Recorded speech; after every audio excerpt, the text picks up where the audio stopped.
A mic. I was told to stand here for the video, so nothing like getting told a minute before you're going on that you're being recorded. Thank you. I'm Dr. Vanderpool. I'm Will. I'm the Director of Alternative Learning. Very excited to be in front of a group today, a very large group. I think one of the largest groups we've had in a while, and I'm sure you've heard that. I hate doing this like in day, 12 you're in here, because that means all the jokes are kind of old and everyone's getting tired and you're ready to move on. So I am responsible for special education programs. I work with Dr. Buckman as a member of our academic team, and I'll go over what all we cover. But some of the things that aren't on the slide, the early childhood buildings, I take responsibility and work with the building principals along with Mrs. Lane. Work with our two alternative school buildings, Union and Heritage. And I'm in all the buildings every month for check-ins and kind of problem solving with the different principals. So today we're just going to go over some big highlights of my department. We're going to talk a little bit about SPED. I know everyone here, whether you have experience or not, understands what special education and 504 are. You've had a class on it. You've been, told what an IEP is, and we're going to kind of, rehash some of that. But I think what's essential to know is that everything that we're going to talk about has a legal aspect to it. And if any of you disregard what's in those documents or don't speak up in meetings when it's time, it falls on you. It's your responsibility to do what's in a student's plan. So that's kind of why we do this presentation. So you get to know the district a little bit of who I am, what the program or the department does, and then also so we can reinforce that idea that school starts next week.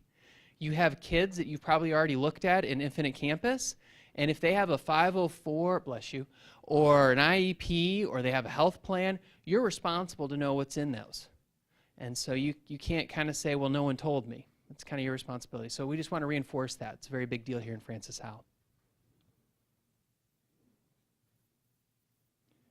This slide isn't mine. It's Dr. Buckman's. I don't do corny stuff.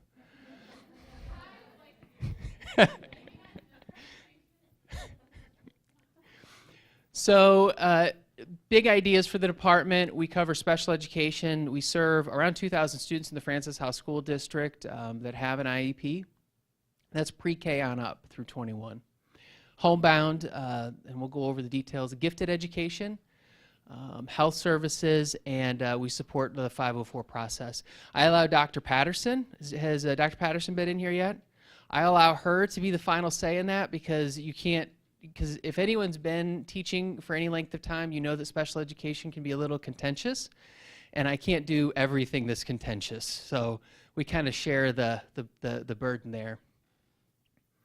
So special ed, big ideas, about 10% of our students are identified.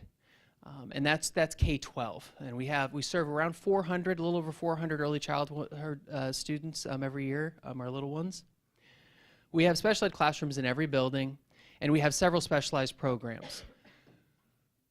Francis Howell, in my belief, we do things a little bit differently. In general, we're more inclusive. So when kids struggle, we tend to keep them in their buildings more. We try to make sure that we do everything we can to support them in their home setting. And when we do need to move a student out, we try to do that in our own buildings if possible. So a few of our schools like Cosley Elementary, Fairmont, Independence have specialized programs to support students. And even when they're not successful here, we do everything we can to keep them in the district, and that's why we have our Heritage program.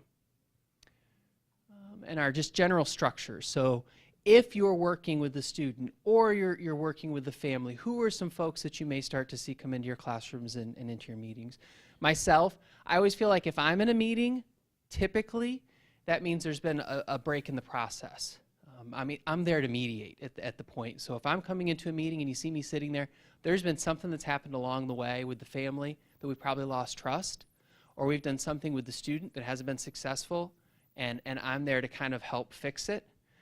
I always feel like it's a failure in our structures if I have to come to meetings, unless it's a friend of mine and I just want to hang out, and that doesn't usually happen because I don't have a lot of friends. So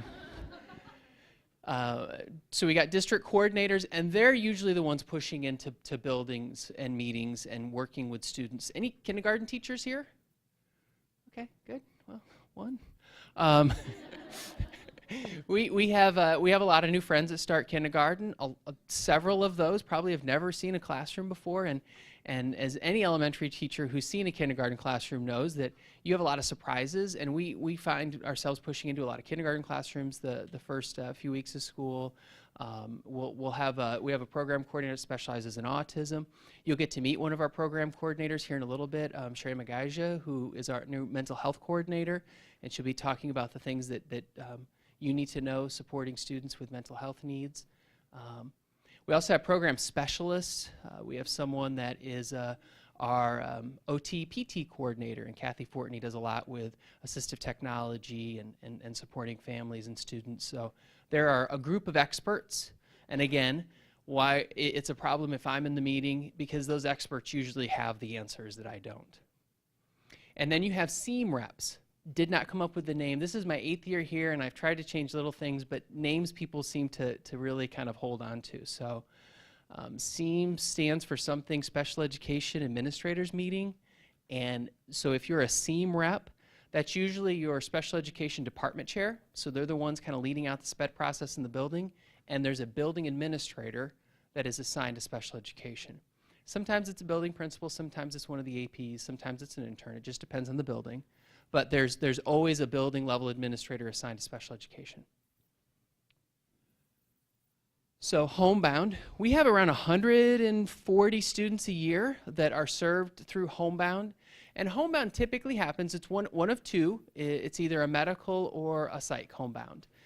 And that means a student is out for a lengthy period of time.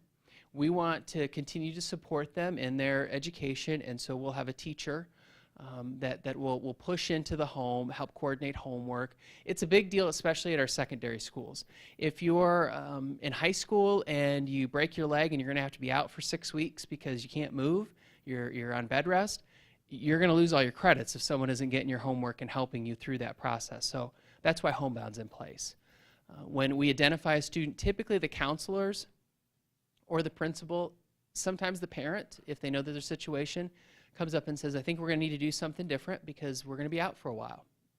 And so they hold a meeting. A lot of times the teachers are there for that meeting. And then one teacher from the building kind of volunteers. It's an extra duty. People get paid to push into the home for the weeks that the student is on Homebound. So Homebound principals, again, there's a principal assigned to this task. We usually send out an email in the building saying anyone interested in this, and folks can sign up to be a Homebound teacher. And you work with a student 5 hours a week. For you, what's really important, and I think I'll stress this at the end, when students go on Homebound, we do several things because we want to make sure we're supporting our families. That's what this is about, supporting the families and the student. And so we will ask you, if you're the Homebound teacher, we will ask the family, at the end of this process, did it work? And if it didn't, what didn't work? The number one complaint, both from teachers and parents, is, I never got the homework. And it seems like a silly thing. We kind of chalk it up to sometimes people, because it happens more with mental health issues. And I don't know if Sherry's going to talk about this later, but in general, we notice that there's a perception when someone breaks their leg and is on bed rest because the doctor says you can't move your leg for 6 weeks, everyone's like, oh, that's fine, how can I help? When someone has depression, that hidden disability or anxiety, and they're crippled by it and they can't go into the classroom, some folks go, there's nothing wrong with them, they just need to tough it up and they need to go in. Well, that's not right, but that's what happens. And with Homebound, what we see sometimes is those opinions come out in the fact that people aren't as responsive. So you're the physics teacher and you got a lot of homework. Well, you're not getting that homework to the student, and they get behind and they're struggling even more. And so it seems like that's a bigger issue with our students who are on Psych Homebound. So just know, it's very important. There's 100 of you in here. It's very important to know that when students are on Homebound, you really need to make sure that they get the work they need.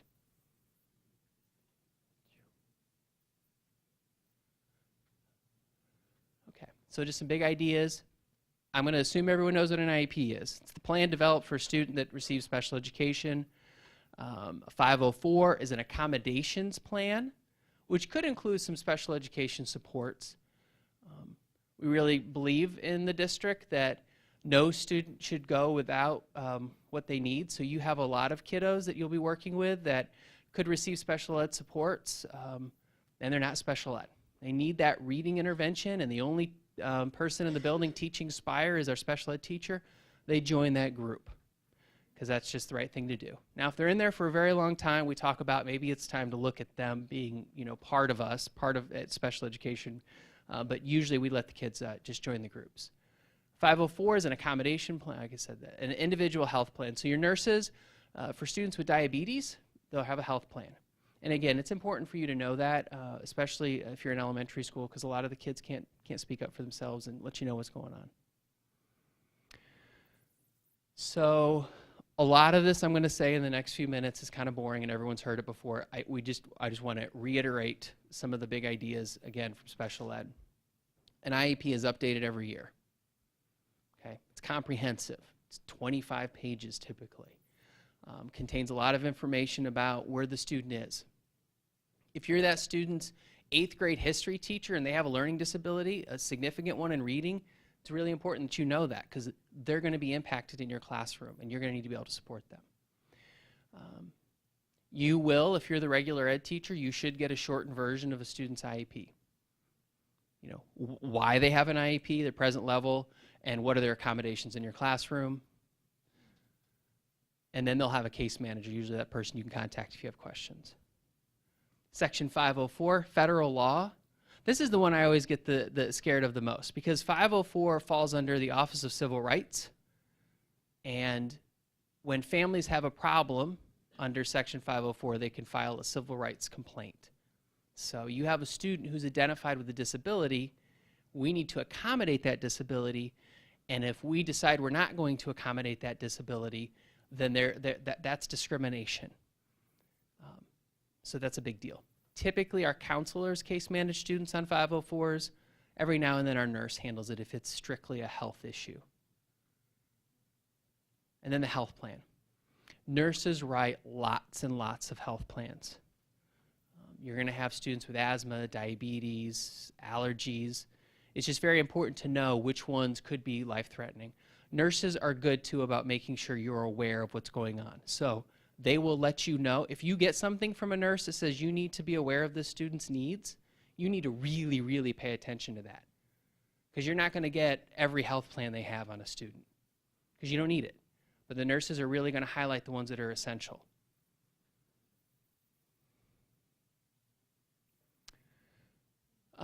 So just big ideas and some things I already talked about. If the student is in your care, they're assigned to your first hour, you've got them on a field trip and they're in front of you. If they're assigned to your care, you're the adult responsible for them. You're the one telling them, hey, stop, running around the room. It's time to settle down. You do that, then you're responsible for these things too. And some of them are educationally based, like our IEPs, and some of them are medically based, like our health plans, but you're responsible for all of them. You can't say that really the case manager didn't tell me, I didn't know. You have to have knowledge. You have to spend a little time at the beginning of the year to figure out who your kiddos are, what they need, what you're going to need to do for them. They should have an Alert and Infinite Campus, 504 IEP Health, and that should trigger that I need to know a little more. And what I would do, what I think is essential, is if you're a member of that student's team. Now, if you're a regular ed teacher, you're not writing the IEPs, we don't ask that you go to every single IEP meeting, but we do ask that you provide some input. Does the student need every test read? I mean, so many of our kiddos, when they get to be in high school, they have test read, leave class. They have all these accommodations that they never use. I think it'd be really important for you at this time to stand up and say they're not using their accommodations, but this is the one they do need. So make sure you share information about the curriculum if you're in the meetings, about the grading structures, any behavioral expectations, and then share student-specific information. As a regular ed teacher, what's essential? What do they need to be successful in your classroom? If you can answer that one question, everyone will come out happy. What accommodations, what supports do they need? Okay. What do you do if you suspect a problem? Students not identified, you've got some concerns, you're going to be looking, learning, and social are two of the big things. This kid running around the room, and they struggle with settling down. They always get in fights with their friends, especially our little ones. They seem like they can't write, they can't read, those type of things that you're looking for. You want to start with interventions. Start with what you do with any student in the classroom. You want to start with some basic interventions. Do you work with them one-on-one? Do you reteach some of that Tier 1 instruction, and do you see that they're responding or not? You want to start there. Too often we have people go, well, they didn't do well on this assessment, they must be SPED, I'm just going to go right here. Let the SPED folks know. That's not what really the system needs to work. Use data, track everything. That's all we respond to. So if you don't have the facts in front of you, you don't have the data, there's not much that people can do about it. Remember that it may be you. I mean, sometimes our instruction doesn't reach every child in the room. We're not all that good. We want to think we are, but we're not. And so it's really important to think about, is it me? Am I reaching some kids but not others? Is there some things that I can do to change what I'm doing in front of the classroom? Don't wait. The longer you wait, the harder it is to catch up. And then any kind of parent request. Again, this goes back to the legal piece. Respond immediately. Make sure your special ed DC or special ed principal knows that you've had some parent requests. Troubleshoot with your DC, your grade level or subject level DC. So if you're going to make a referral, you're going to move a student along the process. Talk to your PLC lead, your building teams. Every building in the district has slightly different structures for their intervention systems and their processes. Make sure you move that student through those systems. You might want to talk to the SPED DC or counselor, and it just depends on what's going on with the student. If you're a 4th grade teacher and you see that the student, after coming back from Christmas break, is much more angry and frustrated and shutting down on you, you're going to have a counselor, an ESC that you're probably going to have that discussion with. That may lead eventually into a special ed or a 504 referral, bless you. But it's really important to acknowledge that with the experts in the room. If a parent makes a referral, you have to go right through the SPED DC immediately. And I'm going to say this because this happens every single year. Do not suggest to a parent that they refer for SPED. Just don't do that. In my eyes, at this point, it's unethical. But it happens all the time. You're the educational expert. It's your job to help the family decide. There is no magic that happens in special education. And like I said a little while ago, if a student needs it, they'll get it. We don't kind of separate kids here. So if a student needs to be in a support class, if a student needs an intervention that SPED teacher's doing, and all our schools, we have social skills classes. Any student enters those when they need them. So it's very important that you go through the right processes.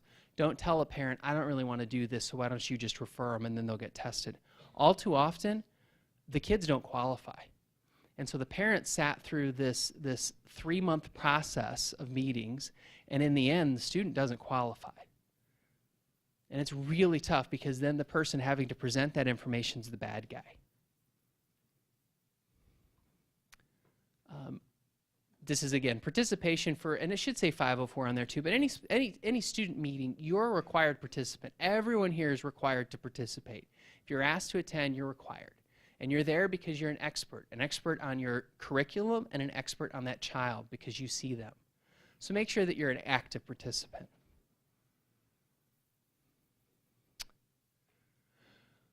Just some important information. Parent referral. We have very short time frames, 5 days actually, once a parent makes a referral to anyone in the building. If they go into the administrative assistant and say, I think my child needs special ed services, the administrative assistant needs to let someone know immediately. You're under the same kind of umbrella. Confidentiality. I live down the street, and I have a soon-to-be 5th grader at Cosley. And so I have to be very careful about what I say around my neighbors. So how many folks here either live or have grown up around Francis Howell? Good. Good. It's good to see some friendly faces, some people I might see in the neighborhood. You're going to have a connection to here. And so it's very important that you don't talk about the kids or the families. Because sometimes we learn a lot of crazy things about what's going on. So just make sure that's you got to hold that. And if you're, find a trusted colleague that kind of knows what's going on if you need to talk through a situation, but don't share that at the neighborhood picnic, because there's always a connection. I found even though Francis Howell has over 17,000 kids, there's always a connection, and it always comes back. So follow the IEP and 504 as written. If you don't like it, then it's your responsibility to ask for a change. And just a big idea, some things there. The district has an evaluation team that takes care of all your testing, so IQ or academic testing. Well, why is that important since there's probably so few special ed folks in the room? Because they're going to be pulling students out of your classrooms. And they have hundreds of kids they'll test a year, so they're not going to ask you, does Tuesday at 4 work? They're going to just come in and grab the kid when they have time. So just know, it's never a problem, but I just like to let everyone know that you're going to have someone walking at your door and saying, hi, I'm Denny, and I need to test Johnny. And you just know Denny's got a badge, and that's her job, so she'll do everything she can to make sure Johnny does well. So that's it. That's big questions. You got to see me for a couple minutes. Before I leave today, and before if there is any questions, Sherry McGuige is going to be coming in next after a meeting. And all my folks are standing out there, and I don't know why. Hi. Sherry McGuige is going to be coming in here after a short break. And she is our new district mental health coordinator, and we are so fortunate to have Sherry. We stole her from another district, and she's about 3 or 4 months into the process, but she's got a lot of years of experience. She knows what she's doing, and she's going to be working with our Inspire team, which is a group of counselors and a teacher that'll be pushing into the elementary schools to help with our students that have the most needs. She'll also be working with our education support counselors and our guidance counselors, early childhood on up, on supporting our students with mental health. I think that a lot of folks in this room probably realizes that there is a mini crisis that we're experiencing in mental health concerns with our kids. A lot of that is based on some type of trauma and how the students are responding to it. And we're doing everything we can to respond to that appropriately. It's mental health, even though there's health in the title, isn't like regular health. People seem to respond when they've got a headache or they break their leg in a different manner than they do when they have depression or anxiety. And I think it's just because, again, those are hidden disabilities, so it's just important. We're going to do a little learning, I guess, this morning on mental health and supporting kids. So, yeah.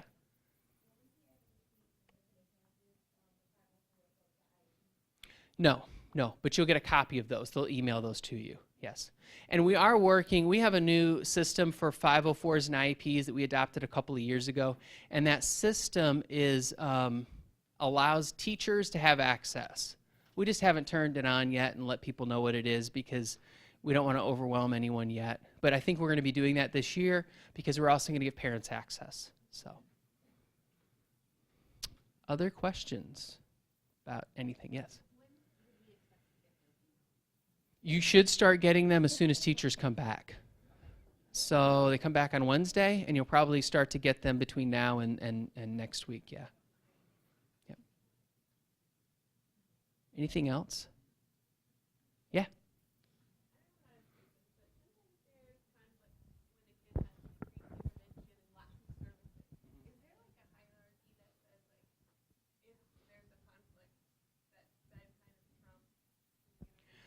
Here's with 23 schools, my philosophy and what happens in all the buildings may not perfectly align, but this is what we have told the buildings every year for the past 8 years.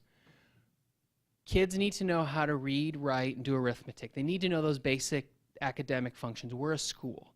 And so you have to make some very difficult decisions, usually about the elective type of courses, art, music, PE.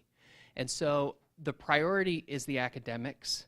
And so if a student's being pulled out for a reading intervention 30 minutes a day, they're going to try to find time either during normal intervention time, buildings typically have an intervention block built in, or during one of the elective type courses. And that's going to be the priority. Academics need to come first.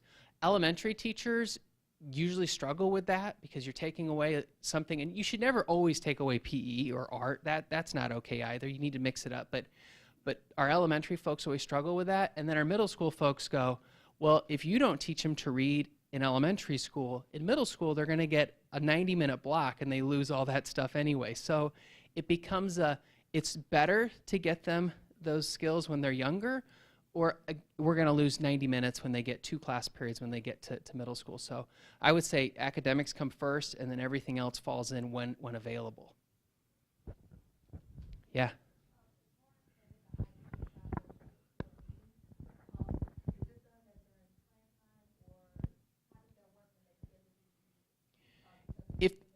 If you're a secondary teacher, typically they happen before school starts.